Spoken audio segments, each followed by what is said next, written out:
Okay, let's take a look at this, the three graphs of motion. We've got a position, velocity, and acceleration versus time graph. You're given information here on the velocity versus time graph. Of course, the x-axis here is time, and it's shared with the other three graphs. In order to translate from one graph to another graph, if you're going in the upwards direction, or in this direction here, you're basically finding areas under the curve. And likewise, if you're going from the acceleration graph to the velocity graph, you're also finding area under the curve. This isn't arbitrary, though. It's not like somebody just got together and said, "Hey, let's see if we can make area work out." If you take a look at the area of this triangular region here from time interval 0 to 2 seconds. So we start at 0, we end at 2 seconds. What we're actually multiplying is we're looking at the base of this triangle, which is time, and the height of the triangle here, which is velocity.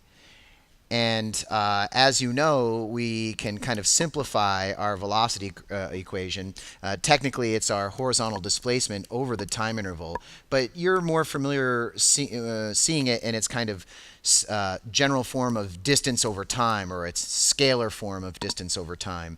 So if I were to multiply both sides by t in this little arrangement, the time cancels out on the right-hand side, and I get velocity times time on the left. So really what this becomes then is distance is equal to time times velocity, which is what the area is. 1/2 the base, which is time, times the height, which is velocity. So by definition then, the area under the velocity versus time graph is how far you went, or the distance traveled during a specific interval. If I take a look at the first time interval from 0 to 2 seconds, I can see that I have a base of 2 and I have a height of 2. So that's going to give me 2 times 2 is 4, and half of that is 2. So that means that during the first 2 seconds, I went whatever these area units are, or 2 meters away. So that means if I start at 0, I'm going to end, let's say, here at position 2. You should also recognize that since velocity was changing, so if you take a look again at this function, the velocity graph is increasing. It's not constant. So we know we're going to have a curve between time 0, 0, position 0 at time 0 and position 2 at time 2. We just don't know whether it's going to be this concave up curve, which I've kind of drawn here in this dashed line. I'll call that option A. And we also don't know if it's going to be curved kind of down the other way, which I can call option B. And so your choice is those two. We know it's going to be curved. We just don't know which way. And you guys need to kind of think in terms of this tangent concept, or the instantaneous slope, or the instantaneous rate of change of that position. If I take a look at curve A, I can see that the tangent line is initially nearly horizontal. Remember that the tangent line is the line that just touches the function at some instant. And if I look at the tangent line here, it's slightly more positive, and if I look at it here, then it's much more positive, which means then that the slope is continuously increasing in the positive direction. Is that what our velocity is doing?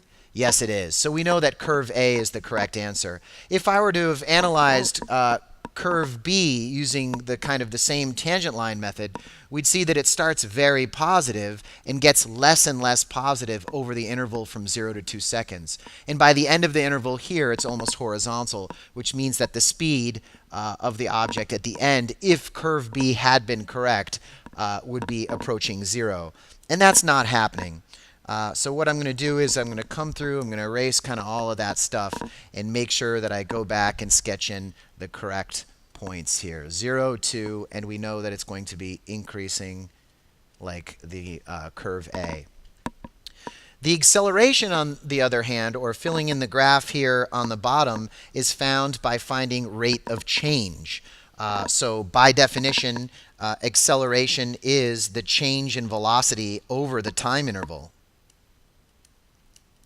And you might recall from your math classes that the slope of a line, m, is equal to the rise over the run, or the change in y over the change in x. So if you take a look at your y-axis here, your y-axis is velocity. And if you take a look at your x-axis, you'll find that your x-axis is time.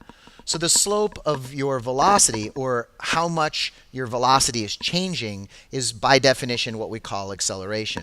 You can see here that the rate of change of that velocity is constant. The slope of that line is the same throughout the interval 0 to 2 seconds, and we just need to calculate what it is.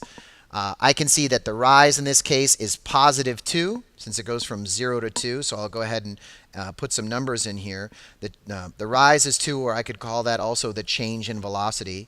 And I'll even give it some units here, meters per second. And the change in time is going to be 2 seconds. So therefore, my acceleration over that first interval is going to be 1 meter per second per second. And that's where we get those funky units of meters per second squared. So our acceleration is a positive 1 meter per second from time interval 0 to 2. So some of the big picture things that you should be comfortable with at this point is, as we addressed at the beginning of this lesson, going upwards on the graphs means finding areas under the curve. And going downward in this direction here, you're finding slopes or rates of change. Likewise, going from the velocity graph to the acceleration graph involves finding the slope. Okay, so now that we know these relationships, we can kind of finish this problem up. Let's go ahead and take a look at the area under this boxed region from time 2 to 4 seconds. We should recognize that the base is 2 and the height is 2, which means that we went 4 distance units, or 4 meters. If we started at the beginning of the interval at position 2, then that means we move 4 units and we end at position 6. So I know that I'm going to end here. I should recognize that velocity is constant due to this line here being horizontal, and therefore because of that uniform motion, it's going to be linear, connecting those 2 points 2 and 6.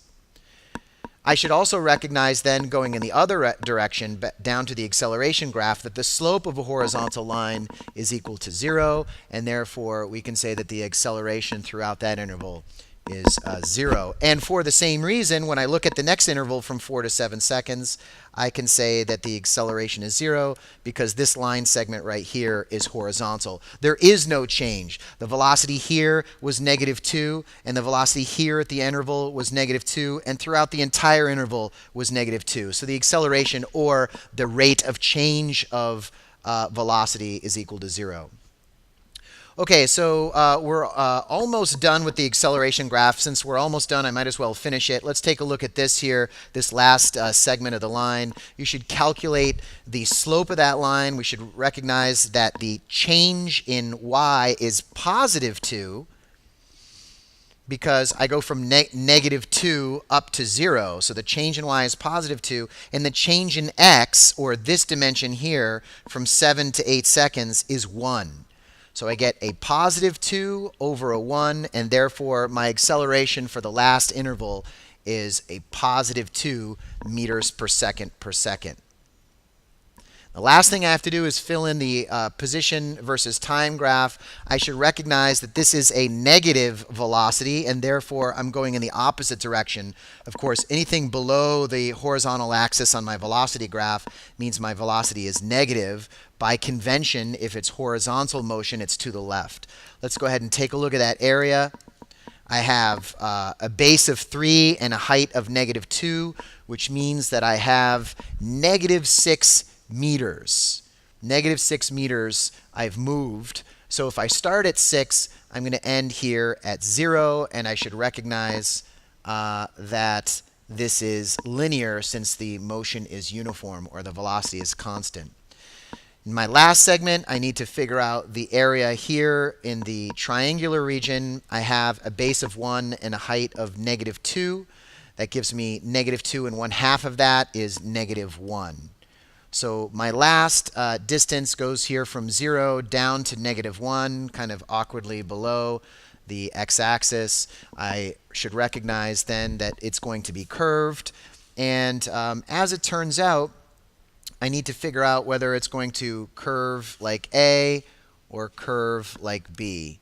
I'll give you a couple of seconds to think about that.